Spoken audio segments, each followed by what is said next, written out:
Hello everyone, my name is John Mark Shaw. I'm here in the middle of a gorgeous sunny spring day in New York City, in the middle of Central Park. People are starting to leave their offices. It's towards the end of the day, on their way home from a long day of work. Many people enjoying the gorgeous weather here in New York City. I want to talk to you today about living your genius. Abraham Maslow, who is a wonderful psychologist of the 20th century, who studied successful and happy and fulfilled people, said that the single thing that all of those people had in common, the people who he studied, who had the biggest and most beautiful lives, who made the biggest contributions, it wasn't that they were the wealthiest or came from the best families. It wasn't that they had the best physical health. It wasn't that they were the most well-connected. The single thing that they all had in common was that they always stayed connected to what I call their inner guidance system. They stayed connected to their dreams, to the belief that they could have and be and do what they would love to do, and to what they would love to be and what they would love to have. The thing that happens to so many of us was studied in a related study done at Stanford University on genius. And what they came to see was that at the age of 2 years old, 99% of us are living in our genius, meaning that we are integrating information at a tremendous rate, that we are firing on all cylinders mentally, psychologically. But what happens is, as we approach the age of 5, only 20% of us are still living in our genius. And by the age of 20, only 5%. So at the age of 2, 98% of us are living in our genius, and by the age of 20, only 2%. So what happens to us? What Maslow said was that we trade in our inner guidance system for external approval. We learn to judge ourselves. We learn the voice of internal judgment. We trade in the truth that's within us for a truth outside of ourselves. Emerson and Thoreau, famous transcendentalists of the mid-1800s, that began a revolution in thinking in the United States, talked about the fact that most people are living a muted version of themselves. They're living lives of settling for less, playing by the rules, conforming to the social mores, to the life that other people think they should be living. They called it living lives of quiet desperation, not living their dreams.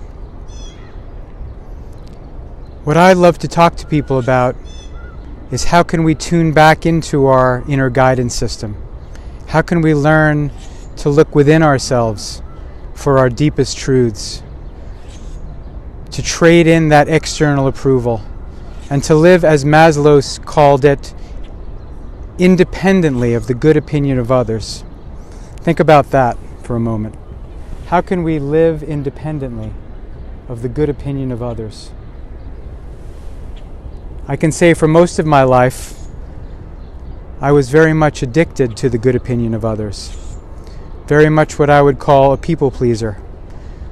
I got straight A's in school. I liked the approval I got from it. I went to the best schools, got a great education, did pretty well in my career, always striving for the external signs of success. But only later in life did I really understand that success, true success, comes from living into our zone of genius,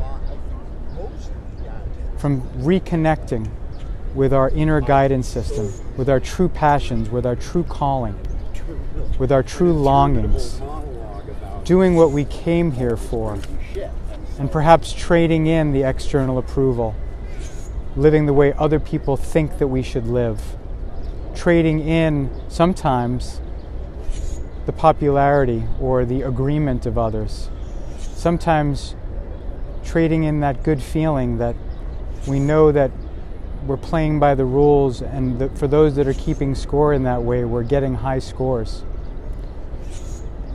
Because something within us is calling us to something more enlivening, something more fulfilling, something deeper from within us that knows that we have a genius within us, a genius code, that we are each encoded with a specific and very authentic gift that we are here to give to the world.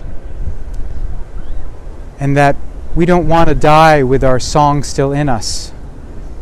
We don't want to live lives of quiet desperation, always longing for the vacation because we don't love what we do for a living, for example. What we are yearning for is to express more of who we truly are. And in that expression, we are serving the whole. We are connected to the entire universe, to the quantum field, to the evolutionary impulse for 14 billion years that has been growing and expanding this universe. And the call of the universe's expansion can be felt in our hearts, in our souls, as the longing for more life, the longing for more love, for more impact, for more expression. Something wants to emerge in your life. We are all built that way. We are constantly emerging.